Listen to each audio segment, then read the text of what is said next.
Diary listeners, I'm late, and I almost feel like I'm late for a reason. I want to start by taking a moment to send thoughts and prayers to Charlie Kirk's family. He was killed today. I'm rather racked, and it's incredible how you can record a podcast and be in a completely different headspace, and just days after, everything has changed. And I don't, my life hasn't been changed as much as Charlie's family and Charlie. But I guess what I'm attempting to convey is as if after you hear this brief moment dedicated to Charlie Kirk and how much the loss of him is super devastating. If you would like to listen to the podcast afterwards, I'm grateful always, but this podcast will have nothing to do with this. And so I almost would like for everybody to take a moment and send love to Charlie and to feel this moment, because it is it's hitting me right now.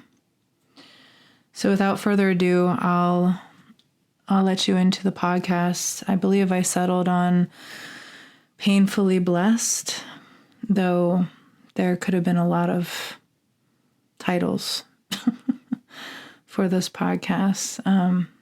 Just to, I guess, give you a note. It's about the past couple weeks and just things that have come up. But I have to say that in the last few hours, a lot has changed. So whatever I was experiencing, at least I feel takes a backseat to this. God bless you, listeners, and thank you for your time. Spend it well, as you don't know what moment might be your last.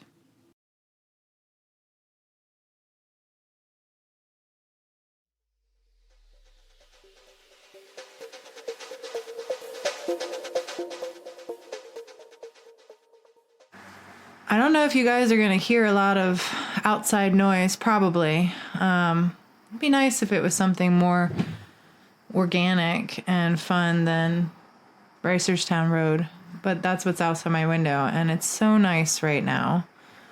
It's September 8th. This is a Monday, so typically I would say, hello, diary listeners, happy Tuesday, but this is actually a Monday. I might have to close these windows. Honestly. Here, hold up. Let me stop real quick and do that. Pardon. It's such a bummer. The outside's so nice right now. All right, hold up. Okay, diary listeners. Hi, how is everyone? I really missed you guys. I have not been recording and posting a podcast for the last couple weeks, and last week I ghosted y'all entirely. That's been a repetitive thing, more than I'd like. Funny enough, I've gained, at least on Instagram, more followers. I don't know what that means. I've been posting reels of the progress at the studio and the floors that I'm doing, so I guess it means that people are more interested in looking at things than they are listening. It's not easy to listen. I struggle myself with that. I think I'm getting a little better. Of course, right now I'm the one speaking, so this is what it is. I don't know what I'm going to call today's diary entry. I wanted to, I guess, comment on the last few weeks and where I'm at and kind of keep you guys abreast of what's going on. Just a diary entry. I usually title them. What came to mind when I was downstairs kind of cleaning up a few things was painfully blessed, because I feel like that's been the nature of things. The last few days I've been in a lot of pain. I do love nice thunderstorms and rain and all of that stuff. We need it to, our August was a bit dry, and so was the early September. So we definitely needed the rain. But my body, man, when there are a lot of storms, just gets lit up. So if you know anybody who struggles with a lot of pain and it's a nice storm going on, I'm not trying to rob the joy from you, but if you know somebody who deals with pain, it might be a nice day to text them and just be like, hey, I hope you're okay. I hope you're doing all right. Because that's been the other feature. I have had the blessing of so many awesome friends. My community of people that I have around me during all this is just, it's beyond. I'm so grateful. I've had so many beautiful moments from people that really made me feel valued, and my husband has been just so lovely. I don't want to get too graphic or personal, but when your knee not only can't bend, it is kind of locked in this not even full straight phase, and to bend it at all beyond that point is excruciating. There's really not much physically you can do with your partner that is fun. Walking isn't fun. Sleeping is a task. And I know for anybody who listens to this that is in chronic pain or has invisible diseases that they have to wrestle with all the time. This is nothing new, but sometimes it's easier to go through those things alone than with someone else around you. And it's hard. It's hard to... It's just hard. It's hard to know, to be kind, to not let your pain become things that you lash out through or that you get angry at your partner with or any of those things. And more than that, you have to wrestle with the, just the knowledge that they are, with you, and they are not getting a lot of things that you would hope that that both of you could enjoy throughout all of that. My husband has been so patient, so kind, so giving, so helpful, and more than just to me, like my whole family. I'm very happy for him. This is hunting season started September 5th, and this is his first day out, so he's very excited. I'm putting in a letter to God to please give him a big buck, because he's really been doing a lot of work at my parents' property to prime it for a whole bunch of woodland creatures. But he's really been trying to craft it in order so that he is not only nurturing the natural forest that's there, taking down trees, whatnot, but he's also been, moving his blinds around, looking at track patterns. The amount of things that I hear about is a lot. It's a lot. He's been investing in corn. I hear so much about cam footage. I'm going to hear a lot about cam footage. I'm really praying that he tags out early, just to kind of like quell this bug in him. But just so y'all know, the hunting season with different weapons that you're allowed to use goes all the way until February. So that's a lot of time. That's a lot of time to hunt. And my husband does not give up on that time lightly. And he's been really helping out around the house, and our cat Ickis. I mean, if you guys have been following for any amount of time, he's like our child, but he's really an old man at this point, and he's old, and he was declared in kidney failure 3 years ago. We've been really trying to keep him comfortable. We give him fluids every once in a while. He's had some near occasions where we thought, wow, like, this might be it. But he's rallied through all of them. But lately he's been declining in certain ways. And, we're not giving up on him. But he's been taxing more lately. And really our home has become, between him and me, just this elder care facility that my husband, who can,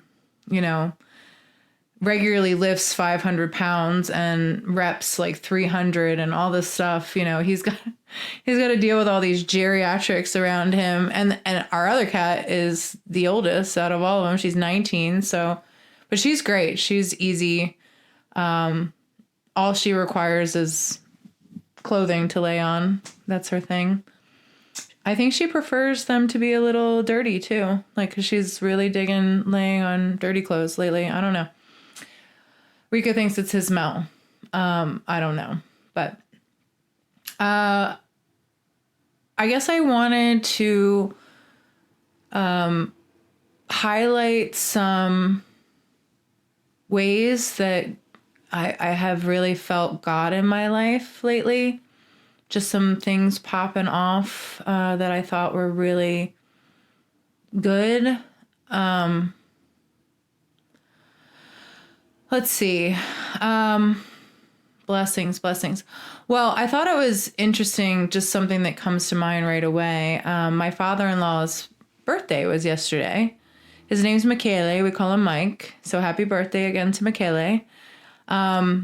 He was 73. We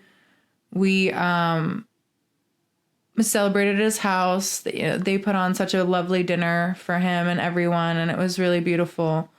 But before that, the man that hosts our church, because this was all Sunday, yesterday, it was his birthday. So he was born as well on September 7th, and his name's Mike, and he also was turning 73. So it was kind of like very interesting to see that. And then I'm becoming kind of keen. I'm sorry if I'm wiggling a bunch, diary listeners, and you're hearing me fidget. I have my leg propped up and ice on it, and it is pretty painful today. So I'm sorry. I have to find different places of comfort. But anyway, I thought it was really neat. I mean, people share birthdays, but I've been just kind of watching certain birthdays more and I've been trying to remember them. That's what it is. I'm really bad at remembering them. And there are certain people who really, really care about their birthdays. I'm not a big birthday person. I don't know. I guess it's just, I don't know why I'm not a big birthday person. I don't feel like it's up to me to celebrate me. So if it's up to me to make a party or, a big deal or to what, you're not going to make me feel like, you don't love me or care about me if you forget my birthday. Like, you know what I'm saying? Like, if you forget my birthday, that's fine. You know, like I won't be so mad that I'm like, oh my God, you didn't remember my birthday. And it doesn't take much either to that point too, because a simple text, happy birthday, or, you know, post whatever, that's sweet. I see that as, I mean, I don't really expect much, and I believe that that's a lot of effort.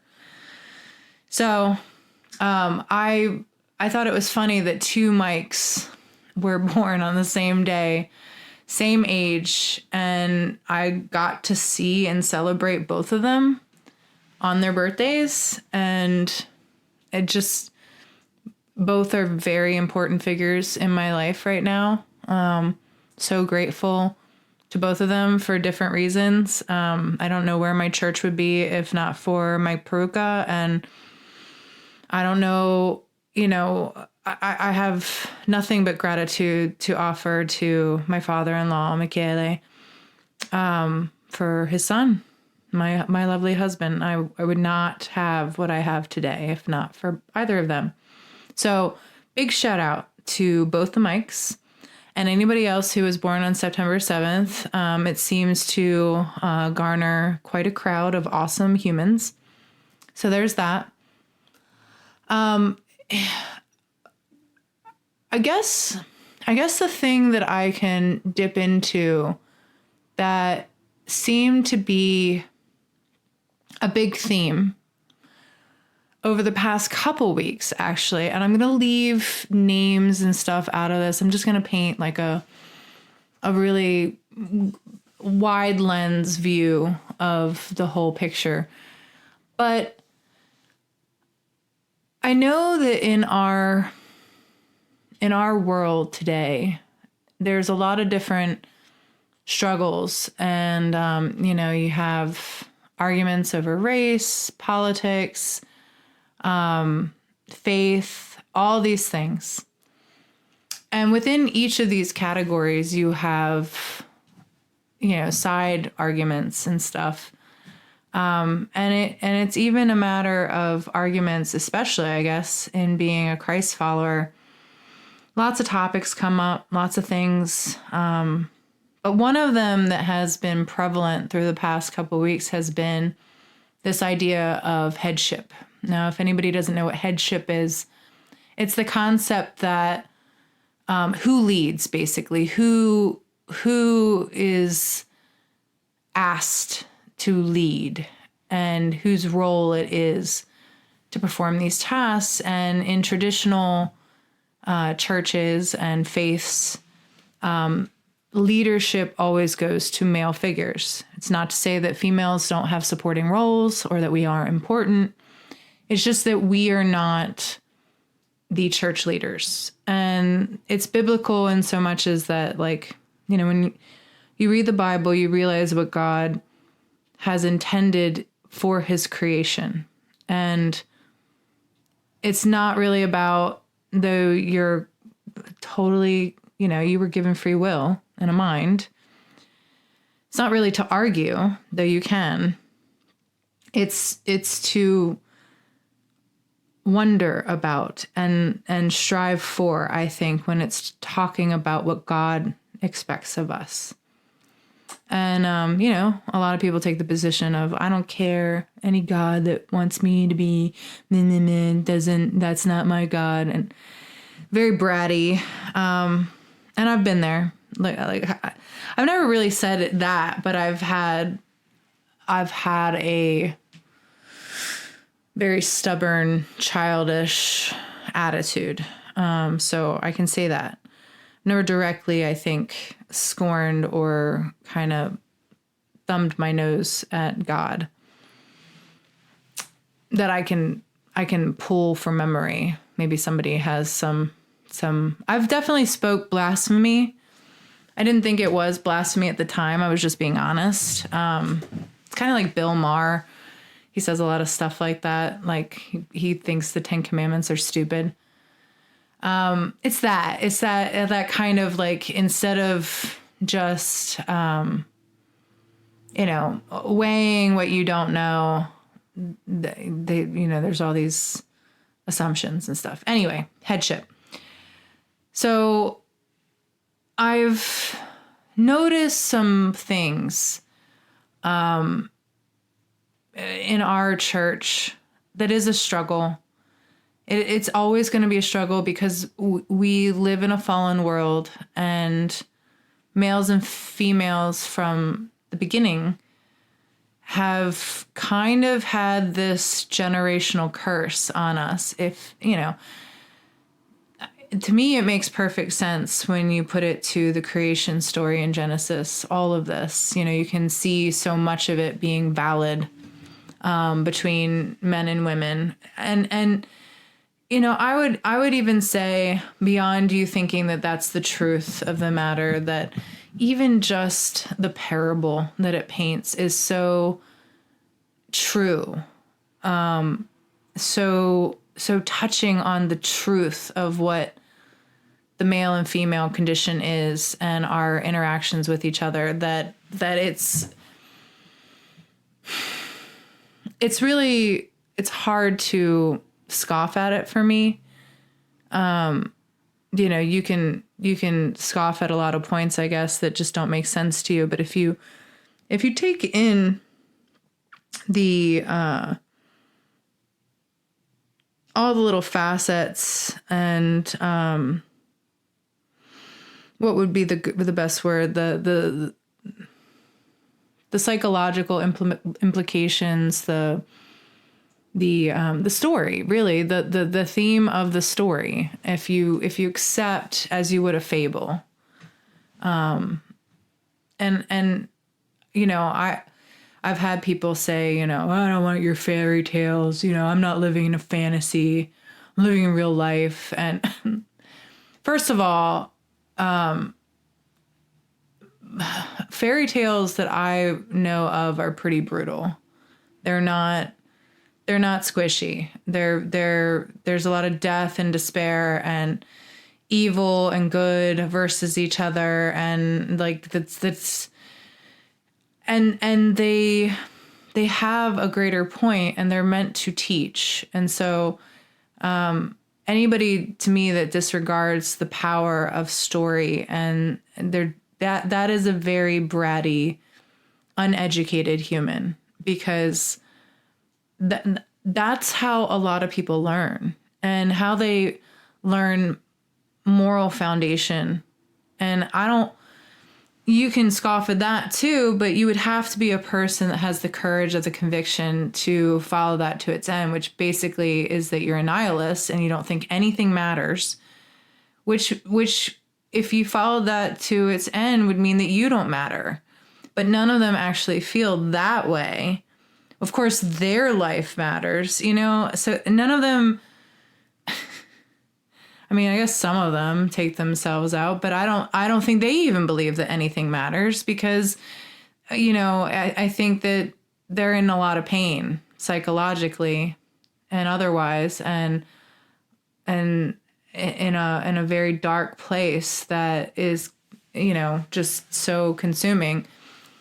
But that is not a nihilistic position. That is being crippled by almost too much meaning, too much gravity to everything. So I don't even think that they believe that. I think they honestly believe and care so much and are just tired, and done. If I were to try to imagine that state of mind, I haven't been there, but anyway, headship, getting back. I have noticed in my church and it's evolved in some people. I think they've learned to cool their jets a little bit and be more graceful.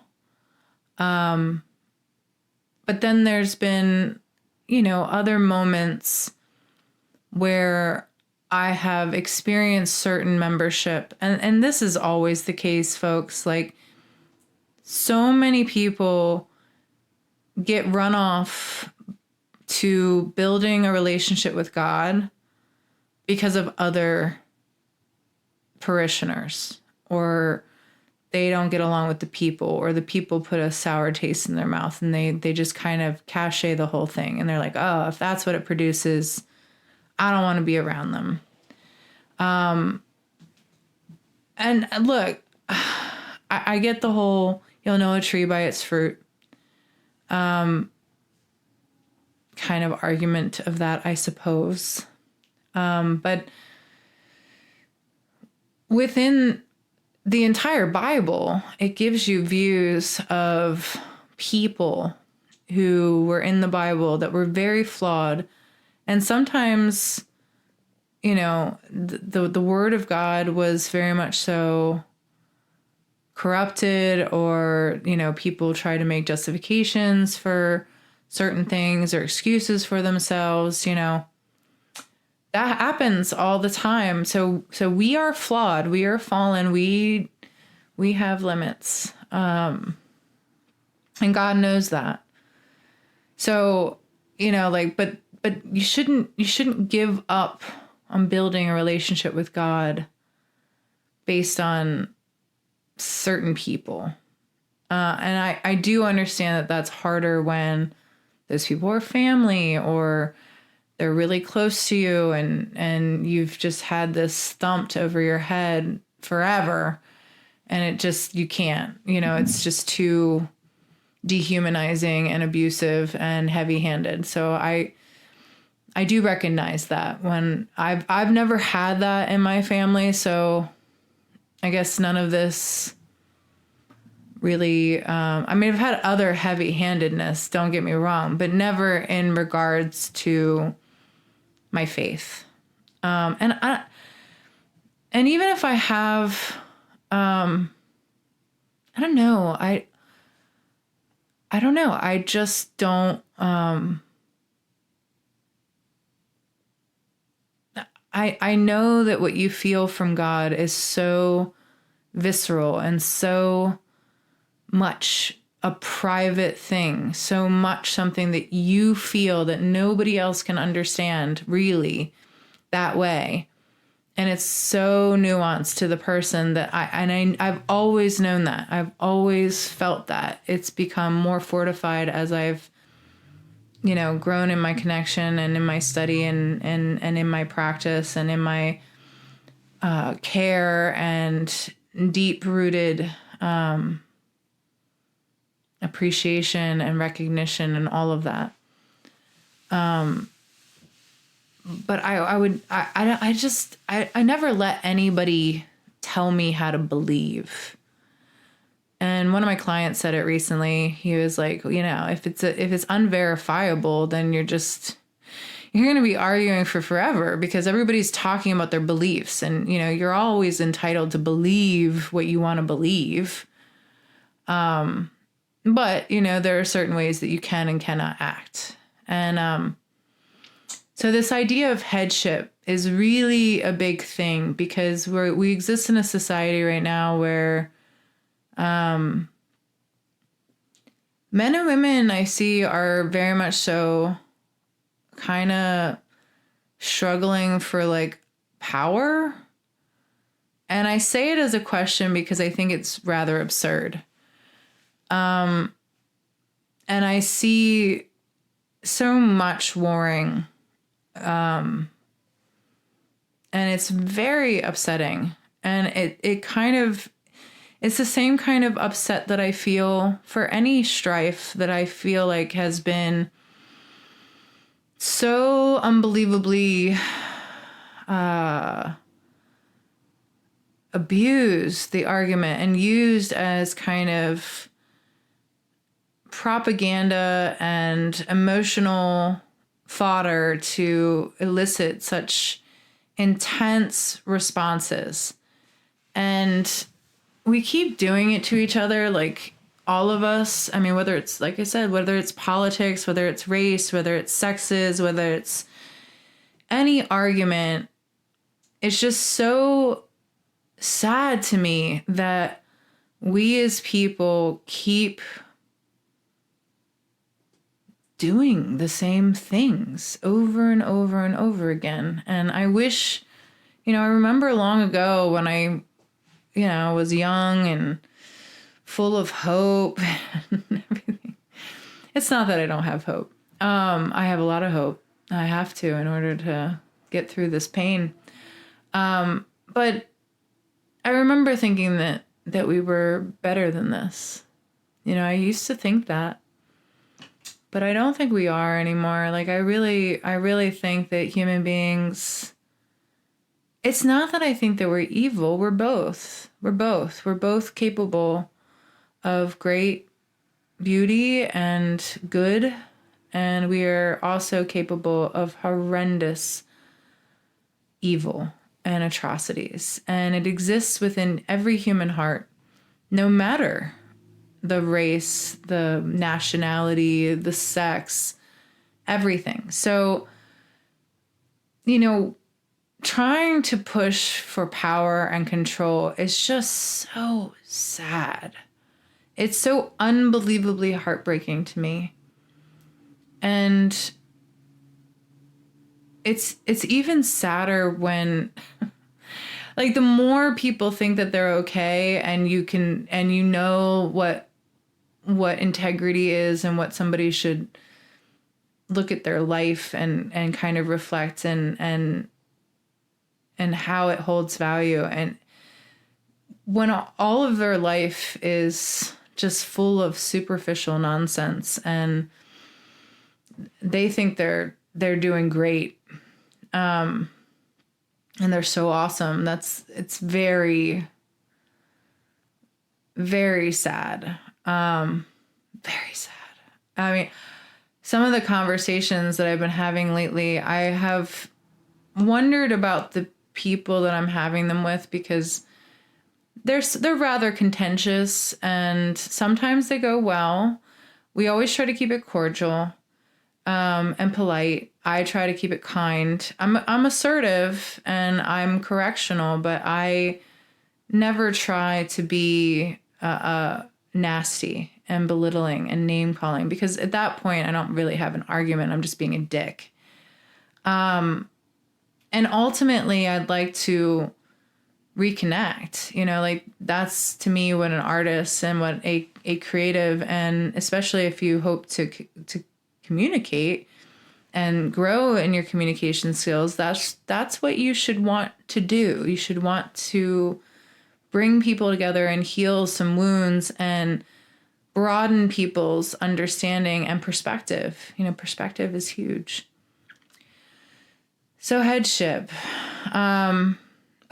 Before I say anything more about headship, what I was getting at with that is that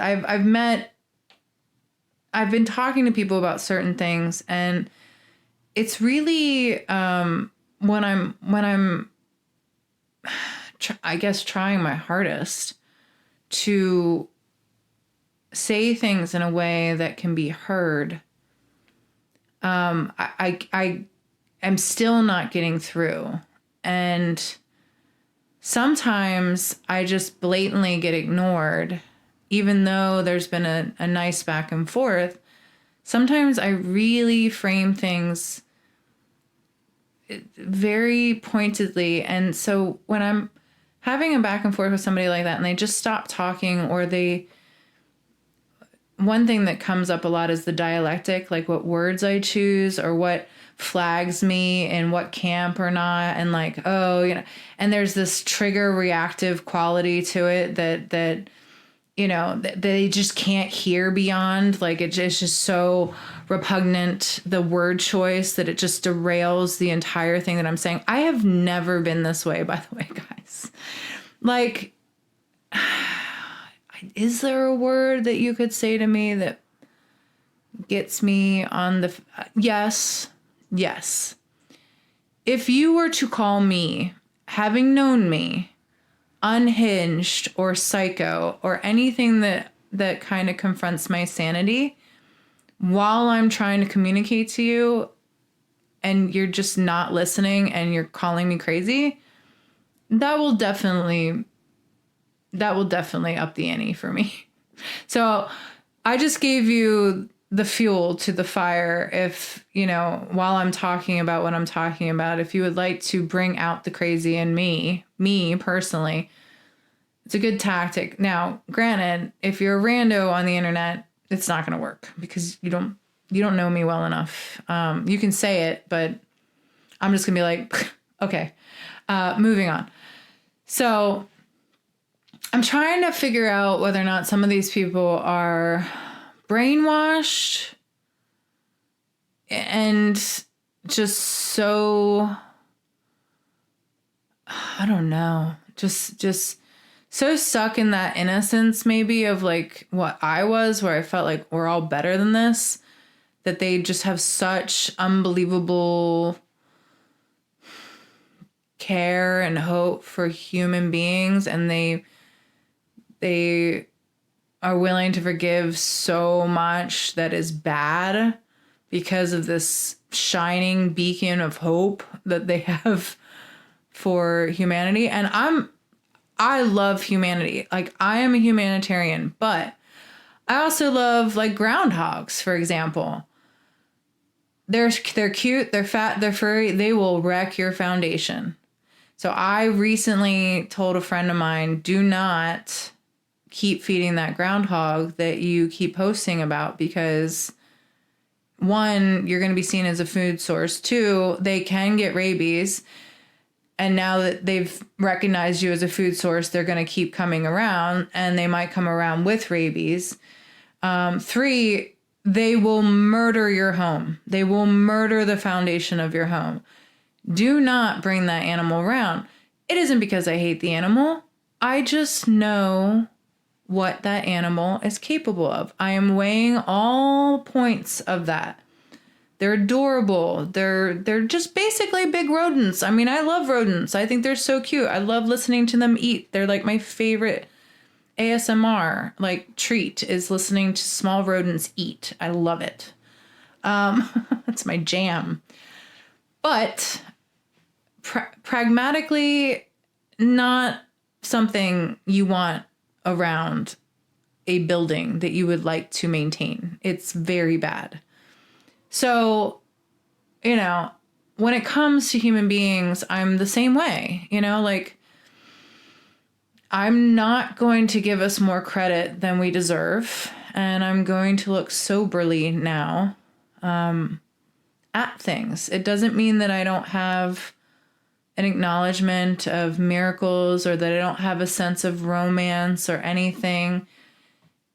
It's just that I'm more sober now about what I can expect. And for me, it's more of a matter of managing expectations. So, maybe that's the thing with some of the people that I'm engaging with, or they're stupid. And I say that with love. I am not saying that to be unkind. Because here's the thing, as Jim Jeffries once pointed out, I would much rather a stupid friend who is kind and who cares and who is only trying to do the best things in the world than an arrogant asshole. I don't even think I could be friends with them. And I fall into that camp a lot at times. And I'm not the brightest bulb in the world. I think I'm pretty average. But like, if someone's stupid, maybe they're stupid. Like maybe they've just reached their fullest ability to grasp something, and that's just it. And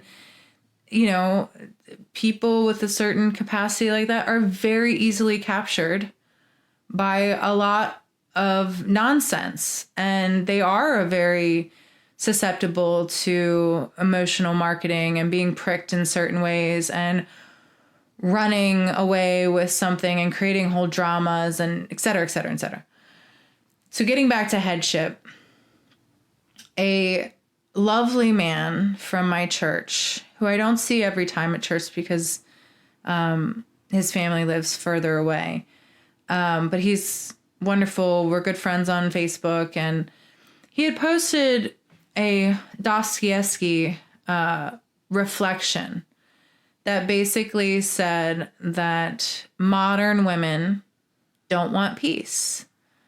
And it was a whole list of things that we have, that we don't embrace and don't, value. And I say we as a universal we, because, and that'll matter later based on my commentary back to him. But at the top of it, he wrote the Jezebel. And in this Dostoevsky post of his thought was a cartoonish woman lighting a fire in front of a man with her hair on fire. And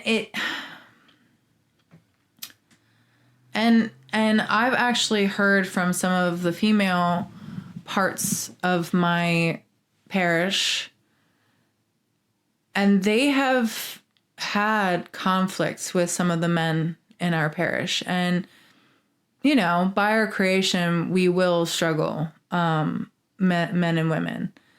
And women we were both given roles, and since our creation, we have both failed in our roles. But I saw this post, and I'm going through a lot, guys. Obviously, I'm in pain.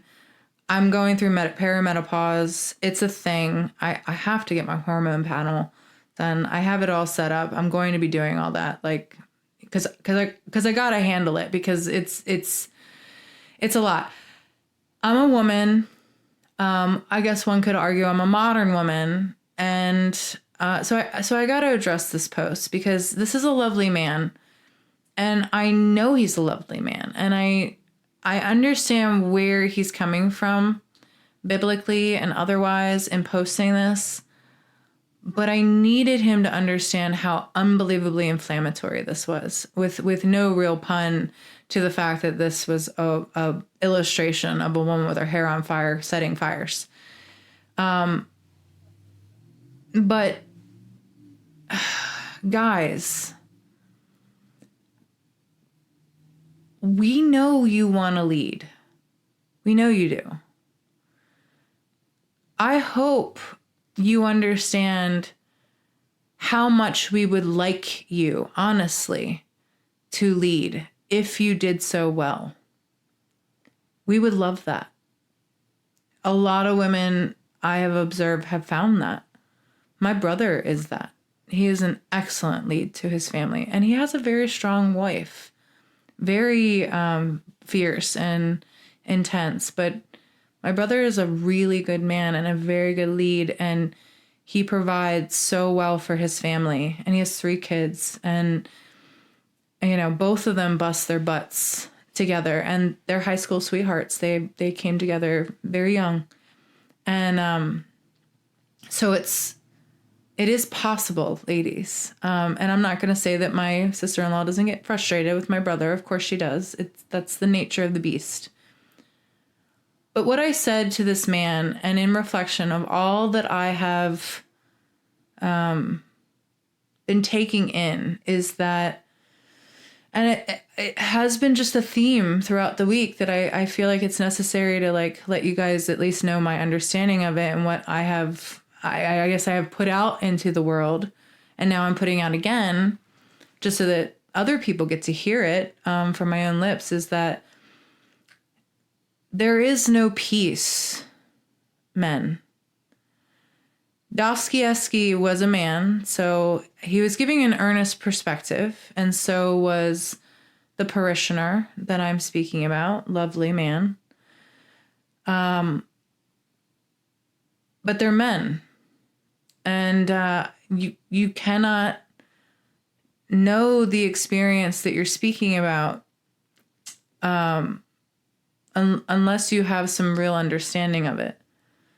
So I'm a woman, and I feel able to speak from a place of, I'm a Christ follower. I'm a woman that's not extraordinarily young. I have walked a lot of different roads. I was, saved later in life, so I've dipped my toes in a lot of waters, and I have lived a much different experience than even women, even within that, set of circumstances. And I'm also able to talk about it. And I've been really trying to frame what I say as best I can these days. So there is no peace. And let me talk about that.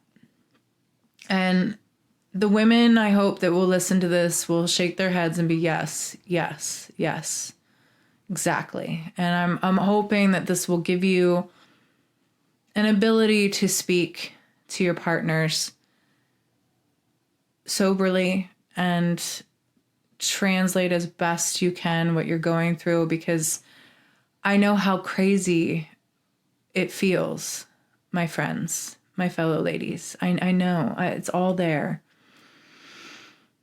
But men, there is no peace. It's all chaos. We get, as women, as females, probably females is the better term, about 10 years before the chaos starts. 10 years to be innocent, 10 years to be pretty much on the same ground as our male counterparts, 10 years to be kids. And then our biology starts kicking. And with a fury. I understand that men have puberty and a whole litany of things you go through. I'm not even going to try to comment on that. I don't know.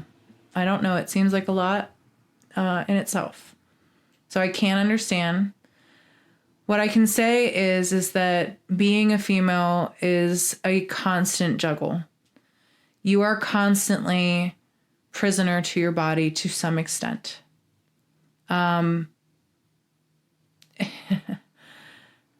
There's just so many things that a woman deals with throughout the day that they don't even speak about, but they deal with.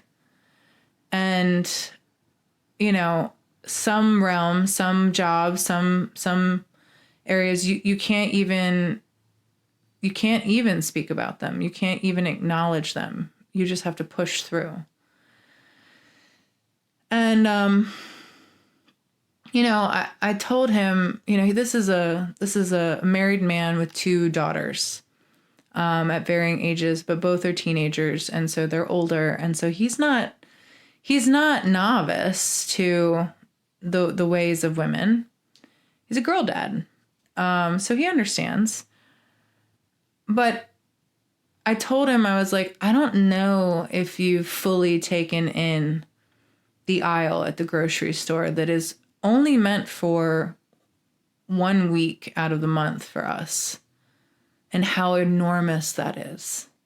I just really sat there and really absorbed, pardon the pun, but just took in all the products, all the different shapes and sizes, flows, all of it. And then realized that aisle is really only if everything's working as it should. And wrestled with the other thing, which is that all of that shit is kind of bad for us, that can alter our hormones and give us other problems if we overly use those things.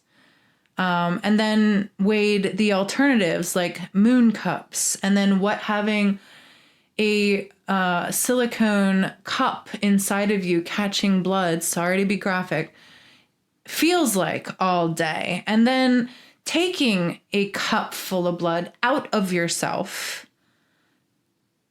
and being in a public restroom, or being at work, or what happens when the cup fails in any of these spaces. Like, have you fully digested And that's just our lives. That's just what we deal with. And that's just when everything is going right. That doesn't count, that doesn't encapsulate, cystic fibroids and,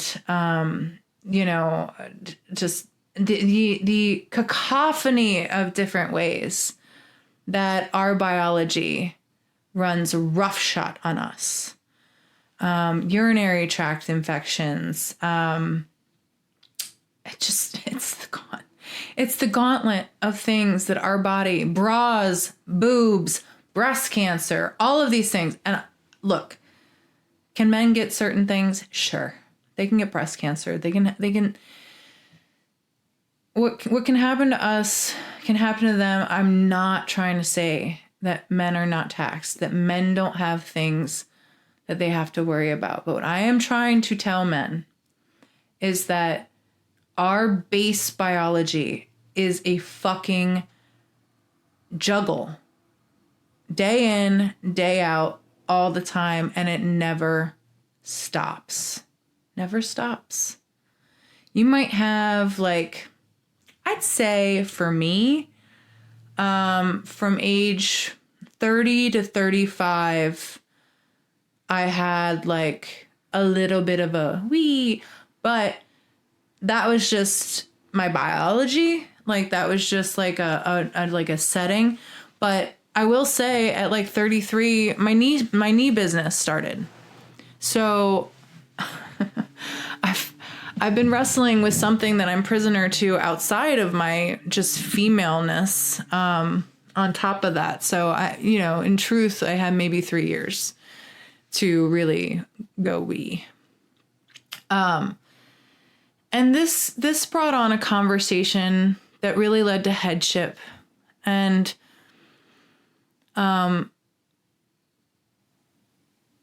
And I know the modern woman now is just so inflamed naturally of this idea of men being in charge.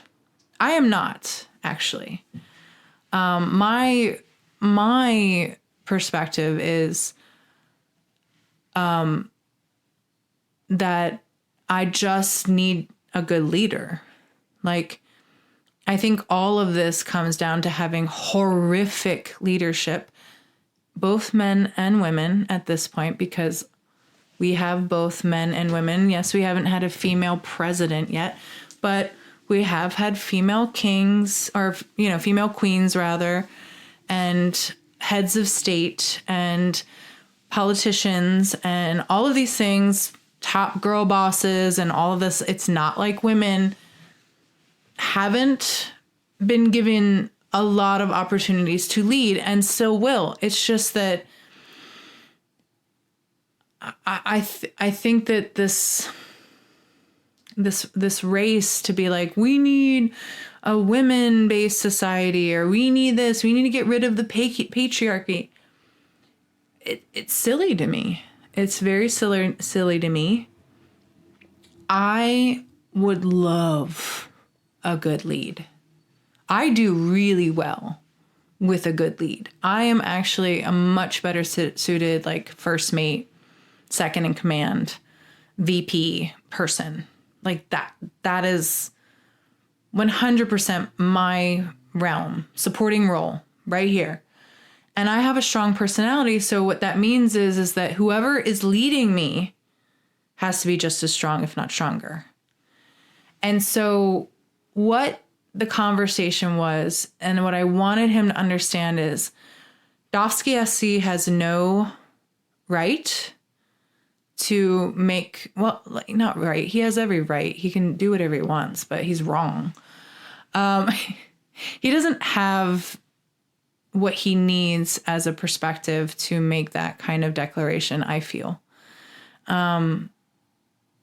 can make it, but parroting him and posting what he posted as some kind of, I don't know, I guess expert opinion because he's Dostoevsky, it doesn't bolster your argument. And then adding Jezebel to it doesn't either.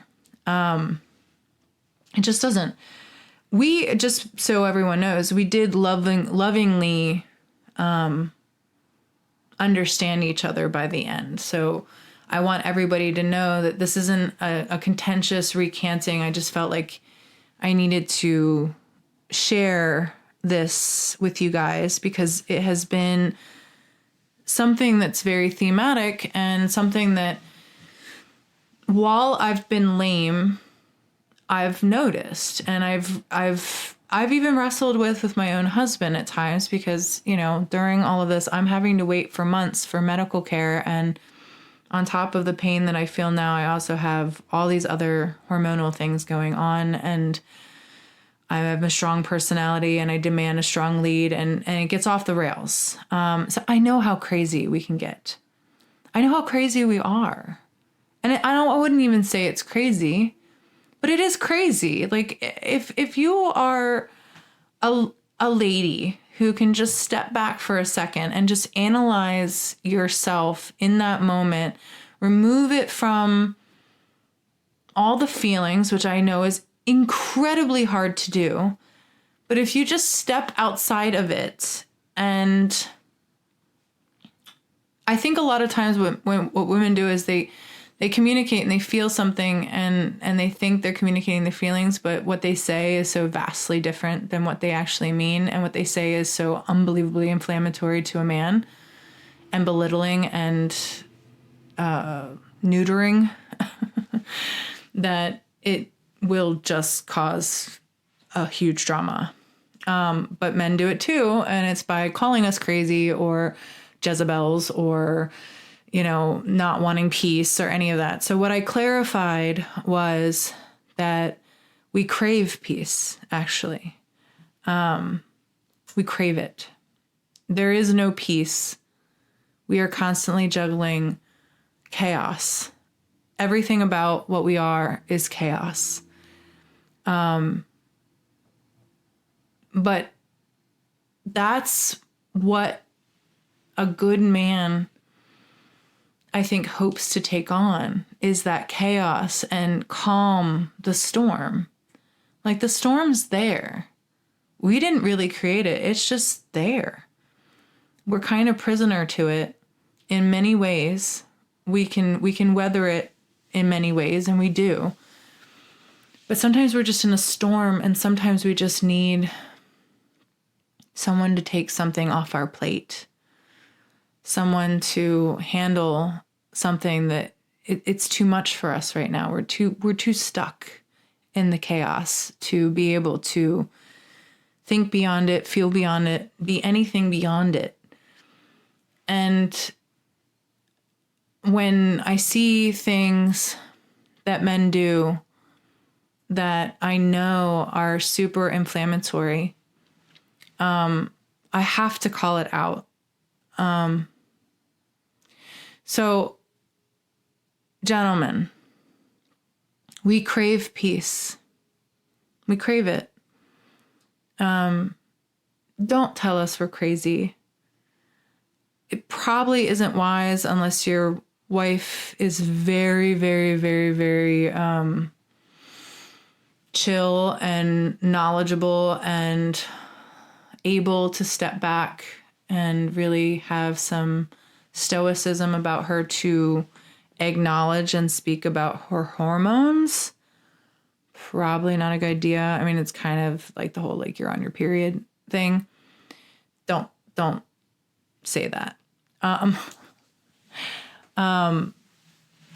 heard it best with one of my clients recently. She was pregnant and she offered that she went through this horrible postpartum kind of thing where she felt like her husband was just going to leave her.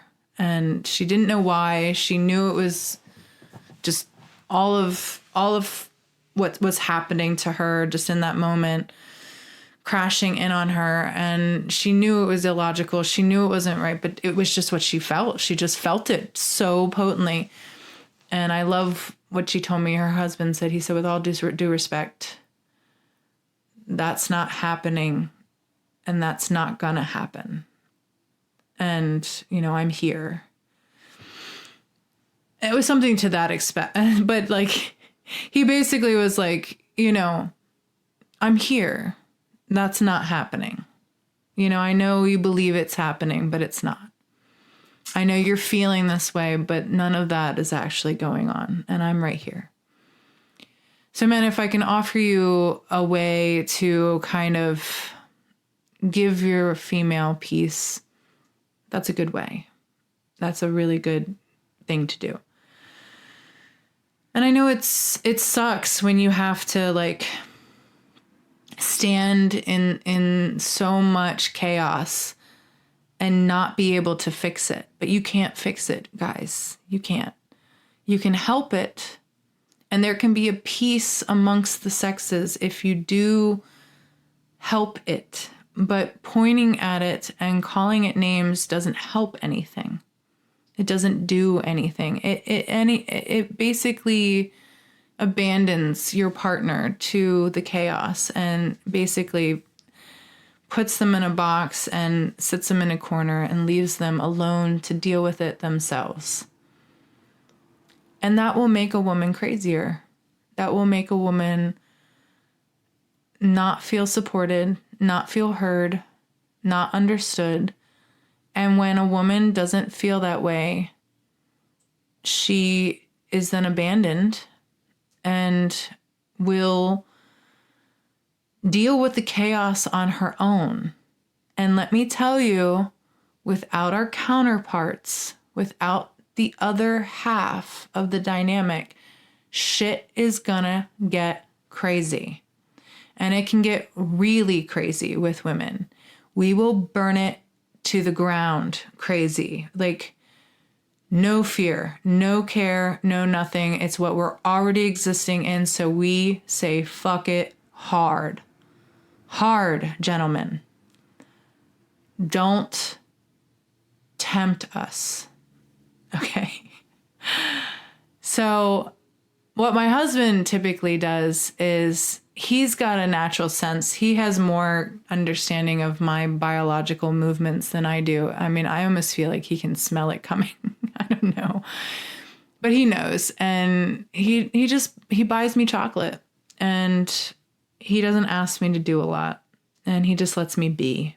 And it's very fortunate that both of us are very, very deep in our own passions and very supportive of each other going off and, you know, having time away from each other. And, you know, I hung out with my good friend Tara Bell today. Go give her a follow over at the Prism Hollow. She's fantastic.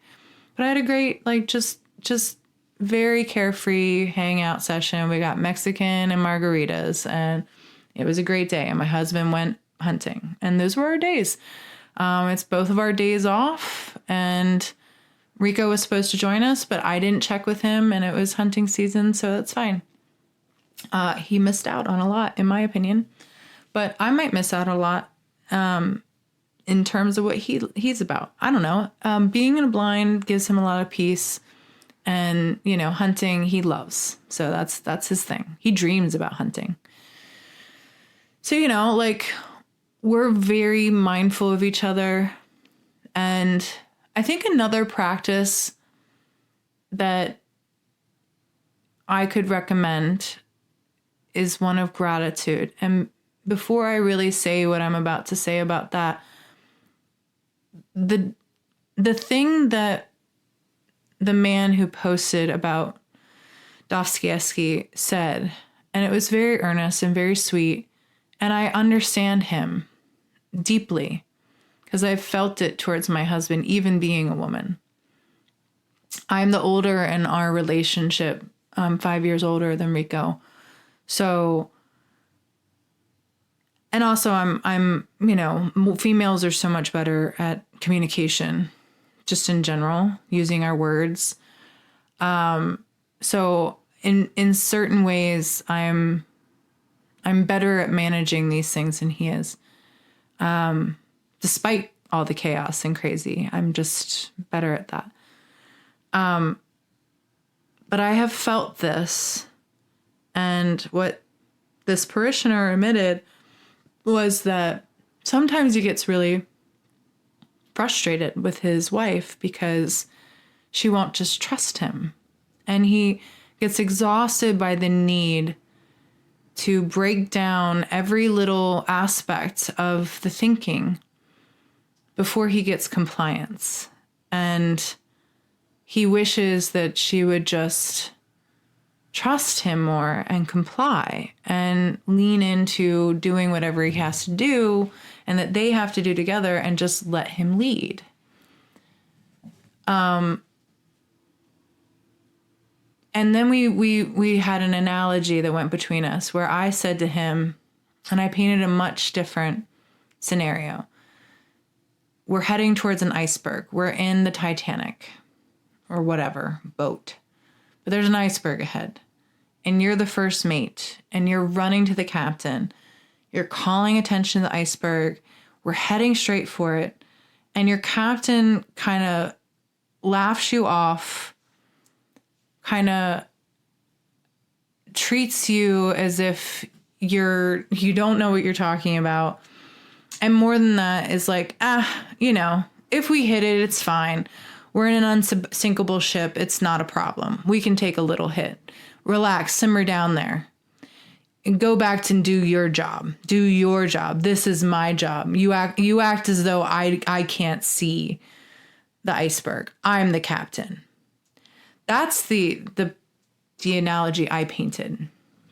His retort was, in alignment with his feelings, well, what if the captain knows something about steering the ship and what he's going to do that the first mate doesn't? Because in my analogy, if you treated me like that as a first mate, I don't care what your role is, what my role is. I'm going to rip the damn wheel out of your hands and steer that boat away from the iceberg and try to keep the boat afloat and protect everybody else on the ship. But his version was, well, what if the captain knows more than you know, or is assessing different things, not necessarily knows more than you know, but assessing different things.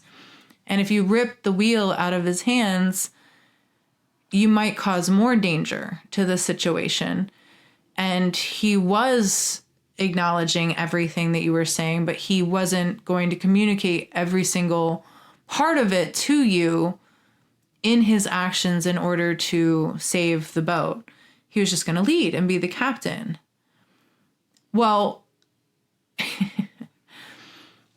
in his scenario,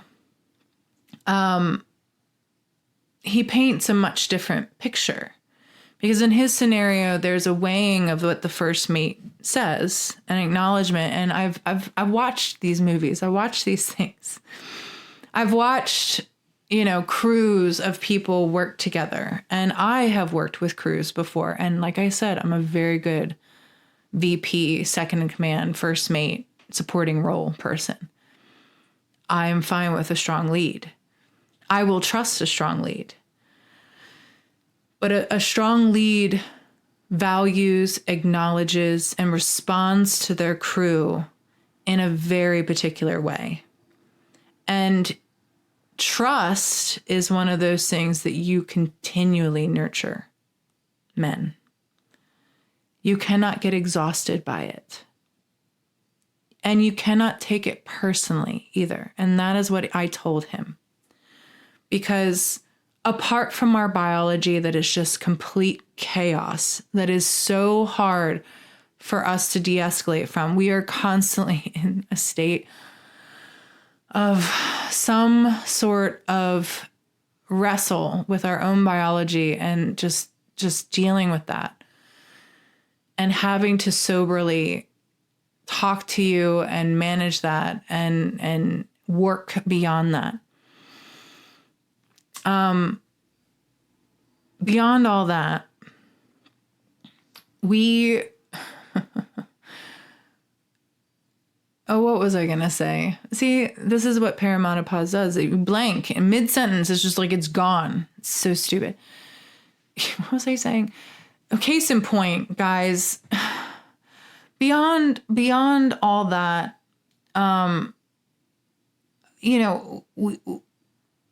we might be, that's what I was talking about. We might be responding to something that isn't about you. So to take that personally and to think that your wife or your partner or your crew or whatever doesn't trust you, that's inappropriate. Because unless you grew up with your mate and you knew them since birth and you knew everything about them, and even then, you're not a woman, so you're a dude. So even then, you are not internally experiencing all the experiences that might have happened before your relationship solidified and before you were married. There's traumas that happen, and there's lots of situations where trust bonds have been broken, both in men and women, which is why I identified with his feelings of frustration, because I've felt it towards my husband before. I've gotten frustrated that he won't just trust me. But it wasn't until I weighed sincerely what he would say, which is, babe, what you got to understand is I've lived this. This is what I know. This is what I'm reacting from. And until I really tried to understand that and empathize with the fact that he is merely defending from the setting that he has had to adopt in order to survive his life and come out a capable person and not utterly crippled by the things that have happened to him and the level of trust bonds that have been broken and all the different spaces where love was supposed to be there, but there wasn't. In fact, there was the opposite. It was a lot of manipulation and greed and just terrible, terrible things that I'll not belabor. But, sometimes you have to, especially as a good lead and as somebody who's looking to help and to comfort and to provide safe space, you have to take into account that what they're reacting to has nothing to do with you. It has everything to do with what they've experienced. And that's what I told him. I was like, those are trust bonds that were broken before you even came around. Now, granted, I don't know the full extent of their marriage, so maybe he did a few things to affect her ability to trust him too. That might also be the case, in which case, that's a larger conversation. I have these conversations with my husband all the time. We had one just this morning. He asked me if I wanted him to close the blinds because I was coming out of the shower and I was going to get dressed. And before I even answered yes or no, he's closing the blinds. And my answer was no, I don't need you to close the blinds. It didn't even occur to me. It's midday. Nobody can see in. I'm going to be wrapped in a towel. I'm in my home. Like, I'm not worried. I'm on the third floor. We're way up high. There's so many ways that nobody's paying attention to what's going on in my upper window, and they just wouldn't see me. It's midday. You can't really see through. So unless you're like peeping Tom with some binoculars, you're not seeing anything. And God bless you if you do, because I'm not really in a great way right now. So bravo, man. Like, I don't think you're going to get too much of a show, but I didn't care. And so, but I isolated it. And I told my husband, I was like, why do you do that? Why do you? He's like, I don't know. It's just, it's how I do things. Like, I voice it, but it's kind of like my train of thought. And I was like, but your train of thought is asking me a question about what I want. And then you don't do what I want. You do what you want. Why don't you not do that? Why don't you just do the thing that you want to do? And if I don't like what you want to do, I will, on the back end, tell you about it.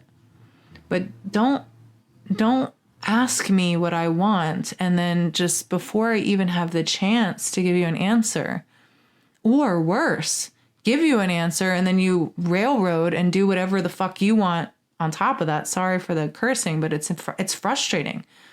Don't do that, because it makes me feel like it doesn't matter what I want. And, if you, and here's the thing, he's trying to safeguard my modesty. He's trying to protect my virtue, which is what a man should do. Always. So I'm not going to be mad that he closes the blinds, or at least I don't think I would be. I probably wouldn't even notice. And the blinds were only open because we were trying to get airflow throughout the house. So I recognized why they were open. In fact, I prefer them to be open because I like sunlight. So that's just one case where, if you're not the type of person to isolate those moments that could deeply frustrate you and call them out and call attention to them and be bold enough to say, hey, I don't like that. And also weigh that what he said is the truth too. He's like, I don't know, man, that's just it's me voicing what my thought pattern is. So that's harsh, right? Because how am I to know when you're trying to ask me a question or not, really, if that's how your brain thinks and you're just saying it out loud? Like, how am I to know when to listen to you then? Because there's going to be times where I very much so need to listen to you, that we need to collaborate on things. And if this is how you deal with things, what you're basically saying to me, yeah, don't listen to me like half the time, which leaves me in a state of just not knowing what to do and not knowing what to respond to, and in a situation where I might deal with it wrong. And it's just so much more to have to juggle. And so that's why I call attention to it. And, I can only expect so much from my husband. We learn from each other all the time, and it's going to be a lifetime of doing this. And we get better and better at it as we go along. There's far less fighting. There's far less any of that contention. We defend each other more. We care about each other more. And I do want him to lead. And I have let him lead a lot more recently because he's really been shining lately and stepping into that role in a great way. But it did take me really recognizing and hearing him when he said, babe, what you got to understand is this was my past. This was how I was raised. This is what I experienced. I can't move beyond that. That's just my setting. And so when it comes down to these roles and these things, you cannot push the role in the face of the person who's trying to work with you and say, listen up here, you peon beneath me. I'm higher than you and you need to listen to me. Fallen ranked soldier, and expect good things because that's your teammate.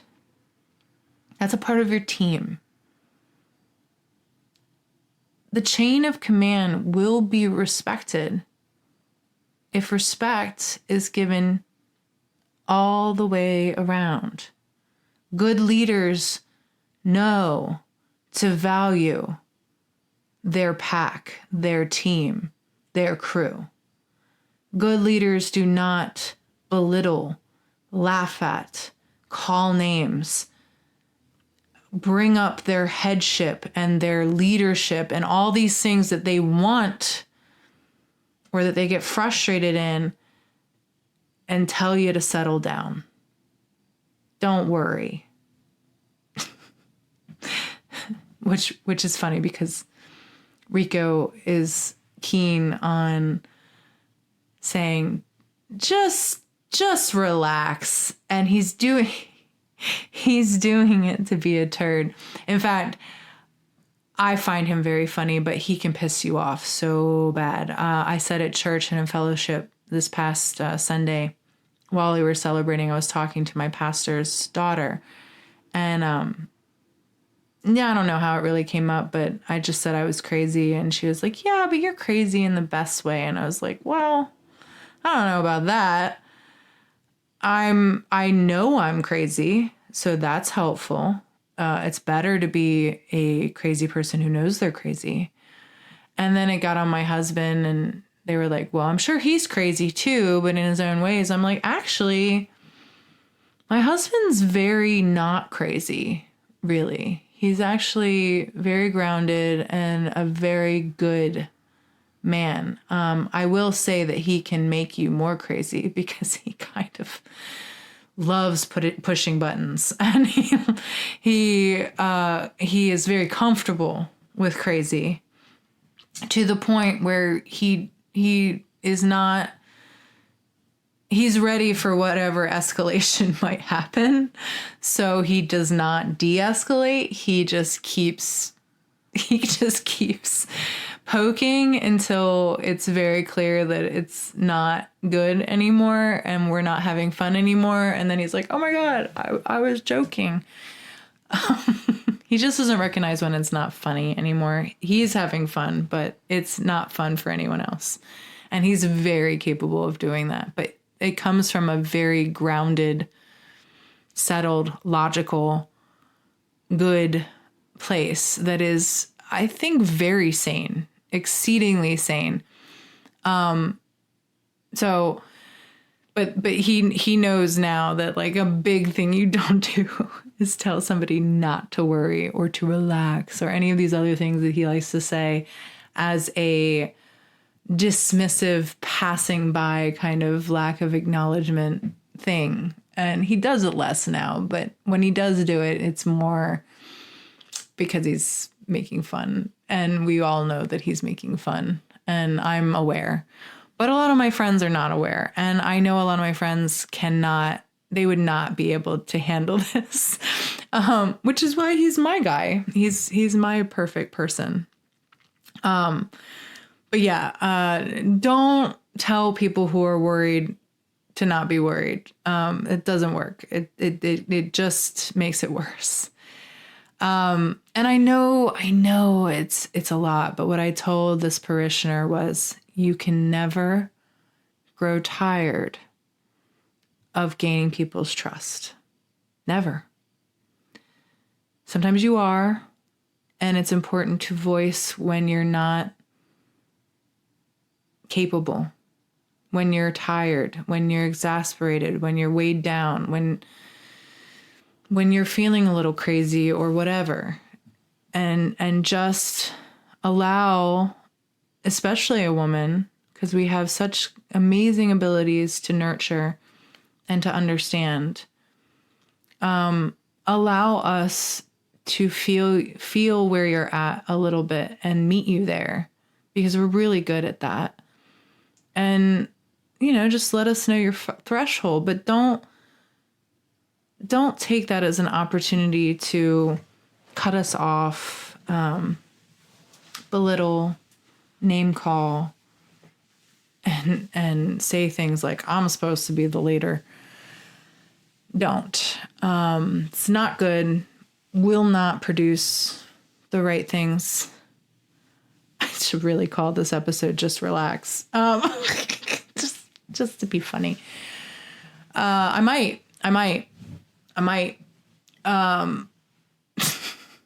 But this ended really well. And, throughout all of this, throughout all the conversations, what I have noticed, whether we're agreeing or not, and some of the people, whether they're stupid or crazy or brainwashed or whatever, and it could be me too. I don't know. I could be stupid. I don't know. But we're not connecting, but we're always kind, I feel. And the conversations are cordial and, well thought out. At least I try to be, and I am always acknowledged for that. But that's because I do feel like a lot of the dramas that persist, a lot of the chaos that persists, I have come to understand that the biggest thing is communication. The lack of or toxic implementation of communication. And I know that not everybody has the ability to do that well. But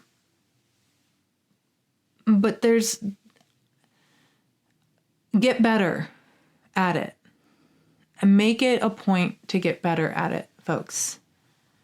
Make it a key thing that you strive to get better at all of the time. It will not serve you to take a very victim position of it, where all the world is just against you and you are just this poor, helpless thing that has no agency or empowerment to affect change. Trust me, I know I've been in that camp, and what happened was I went to therapy and I learned a lot of tools. And then when I moved beyond that, I further, learned. I went to Toastmasters, gathered more tools. Then I made a ritual of recording myself, listening to myself, gather more tools. I am constantly, and not to just, give myself brownie points here, but I don't do it to brag. I do it, one, because I wasn't good at it before. And I've recognized how much mess I made of so many situations just because I didn't understand, and because I practiced bad habits and did not utilize so many tools that are at my disposal. Had I just known, and when you listen to a therapist and you hear these things in therapy, it's like you feel so stupid because it's so obvious, but you just never did it. Never did it for all these weird neurotic reasons. That's just, I think fearing the conflict or the chaos that it might cause. But the issue is that so many people don't take these little actions that can stop the chaos if they just implore them. And communication and proper communication can stop so much chaos. If you don't want a woman walking around with her head on fire, lighting fires, you have to get better at it, and you cannot get exhausted by how much us ladies deal with. If you, gentlemen, want headship, I'm telling you right now, you have to start listening and trying to understand. And there are a lot of men out there that do. And it doesn't mean that you give up or you're like, oh, she's the lead. You don't take that position either, because that's a cop-out. That's men basically allowing their balls to be in some jar on a shelf and their woman just making all the orders. That's not good either. That will not be good. That will have a lot of implications too, that I'm sure you won't be aware of until you're knee deep in them and can't change a thing. And, the misery will be real. And I've watched men, and I've watched men in both camps, and I've seen how they are. Like, men that are in their roles fully, just like women in their roles fully, they're so calm. They're so, I don't know, like there's just such a peace about them. And they're married and they have children, and they're just in these amazing power couples that everybody is fulfilling their roles, and for the life of them can't understand why anybody else wouldn't want to fulfill those roles. Like they think that's crazy. Now, as somebody like me who never wanted kids, lives a very alternative life, and very much so still though feels, these hormones, like feelings of motherhood and nurture and all the things that come with being a lady, but also being very passionate about my art, my creations, my profession, the people in my life. I have a lot of leadership qualities in me. I'm not a follower. I will join a team and I will work really hard, but I do not follow. I will never follow. But if I am implored, if I am delegated a responsibility, I will fulfill that responsibility to its highest. And I will do so within that mode. I think that's it, is that the frustration comes when, you just don't have the tools and you don't know how to communicate it. You're exhausted.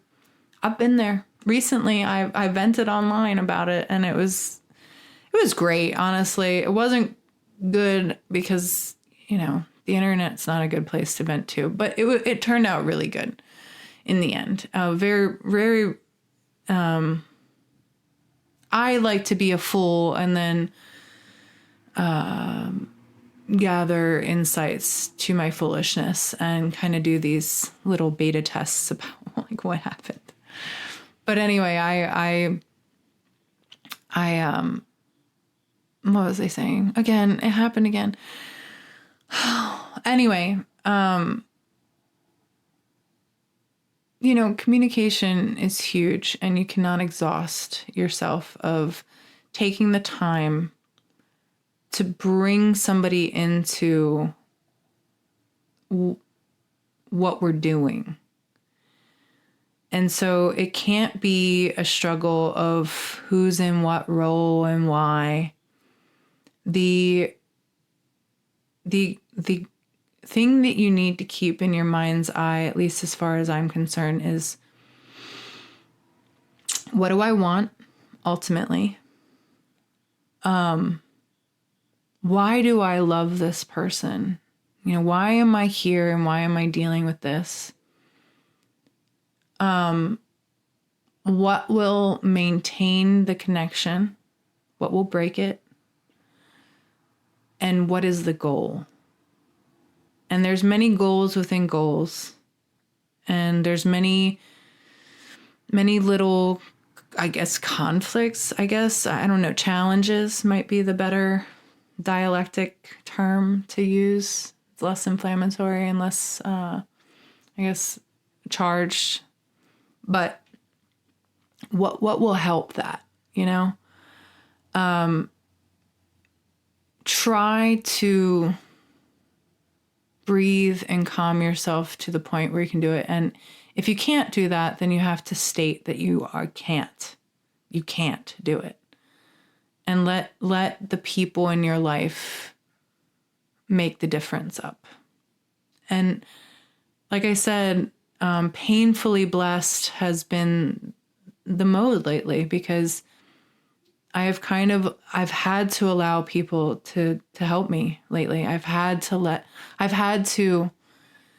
take on a lot of care and love. And sometimes it can be frustrating too, because they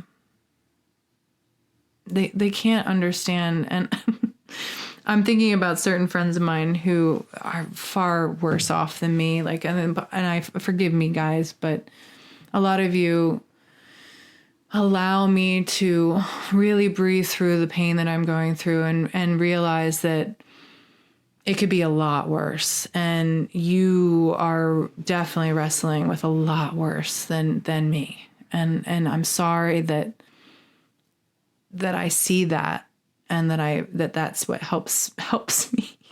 But there's always someone worse, and I'm sure there's somebody worse that you think about that helps you breathe and get through it.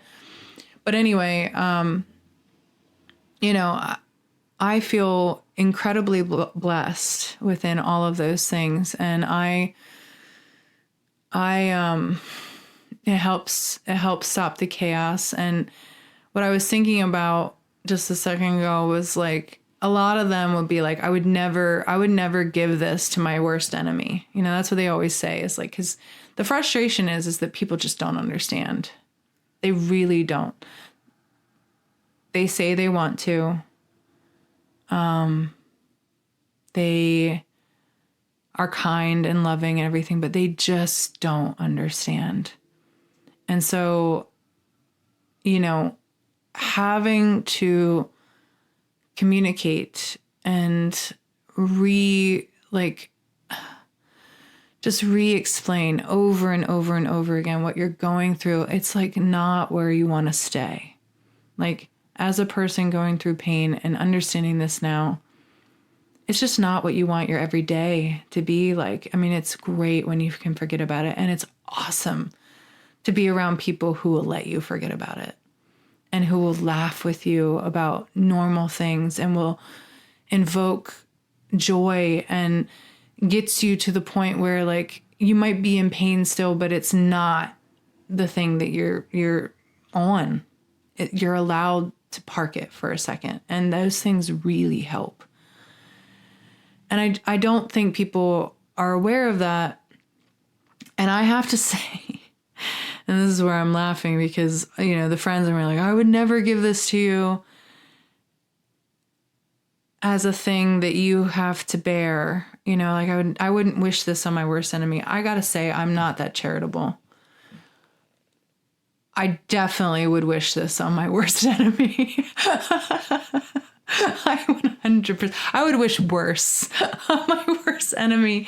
The enemy of enemies is not even human. It's the enemy. It's the evil that persists within myself all the time. Like, screw that asshole. That even the one that's in me. Like, I am trying so hard to push that fucker down. I definitely would wish this on my worst enemy. And part of me would love to just, it wouldn't be permanent. Like, I wouldn't wish this on anyone. I guess, if you know when it's going to stop, it doesn't really have the totality of it. But I would say that if I could hook somebody up to something and give them an experience of it, so that they understand at least the feeling long enough to know what it feels like, and then pull them out of it and then say, okay, you felt it. Now try to imagine that persisting at various degrees that you are not going to know about until you're in it. And you're not going to know how long it's going to last. And you're not going to know if it's ever going to end. Just imagine that. I have to say that I do wish that I could do that. I do wish that there was some way that I could give that to people as an awareness. And I think my husband just got home. I heard our bell downstairs, so I'm probably going to let you guys go soon. I'm recording a podcast, hon. You left your keys in the door. Oh, no. I'm sorry. Forgive me. God. Perimenopause. I forgot. See, I'm hopeless without him now. Anyway, guys, I'm a mess. I'm leaving my keys in the door. My husband is having to take care of me. He's doing a great job. I feel like I've given you guys enough insight and spoken to you. So God bless. Have a powerful week. I'm so happy that I could record a podcast and put this out. I had the energy. Tara was like, are you really going to go and you feel like you can record a podcast now? And I said, yep. Yeah, I got it. I got it in me. So thank you. Thank you for always being supportive. I'm very honored for all of your listening time. It's just such a gift. And I'm just so grateful. Praise God for you.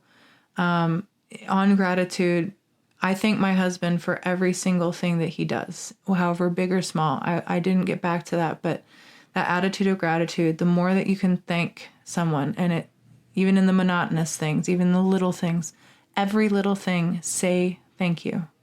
So thank you, everyone. God bless. I love you. Later.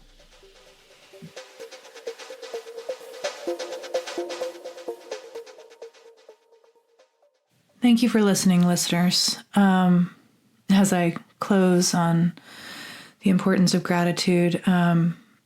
Again, today was the day that Charlie Kirk lost his life. As I was, editing this, I was listening to our intro and outro, and honestly, it just didn't feel appropriate. So I wanted, I guess, to define this specifically within what has occurred today, and really, I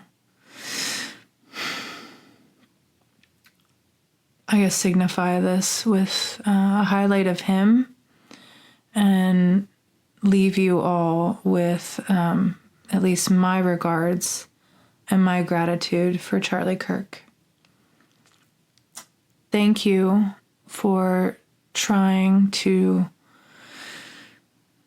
and I think very much so succeeding in many of us,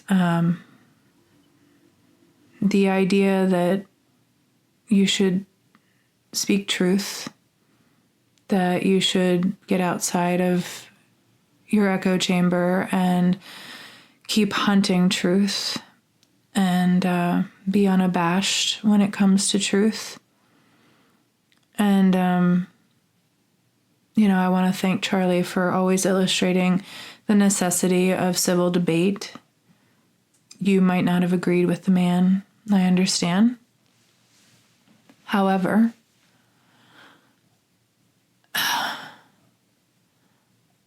I just, it's unbelievable that people will murder you for speaking. It's really wild. It's really wild. And, this podcast is also on the wake of Arena, I believe is what her name was, who got stabbed on public transportation system. And as if that wasn't enough to shock the crap out of someone, then there's this. I pray for her family, and I really pray for God's justice. But I'd like to thank anyone who took the time to listen to this huge podcast and get to this moment. Your time is very valuable, and out of all the things you'd be listening to, the fact that you listen to me means the world. I feel like, I really had to become more mature in a speaking space since I started this podcast. And it's people like Charlie Kirk that really influenced my growth as a speaker and podcaster, and he put forth such a great example of being a commentator, wanting to have conversations with people, sometimes really hard conversations. In fact, all the ones that he engaged in were pretty potent because they discussed hot topic issues. But that mattered greatly for me. And, man, it's just sad. This is a very sad day. So, whenever you listen to this, know that I'm grateful for all of you, for how you've stuck with me throughout the years, and how you continue to listen. I am so grateful for all of you, and I'm going to keep going. Just so you know,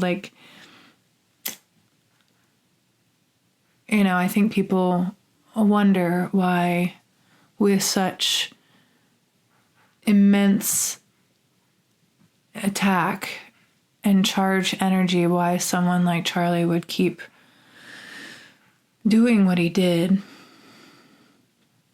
But he was a man of God, and he knew that what he was doing had to be done. And I will tell all of you that I am definitely inspired by his life and his example. And as the Bible tells us, enough times to remind yourself every day, fear not.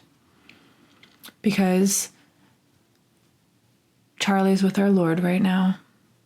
And that is the prize that you are rewarded with when you dedicate your life to truth and speaking and trying to connect other people, and especially bring them over to all things that are good and better in this world, and to look and to investigate and to keep asking, and ultimately to find God, because where there is truth, there is God.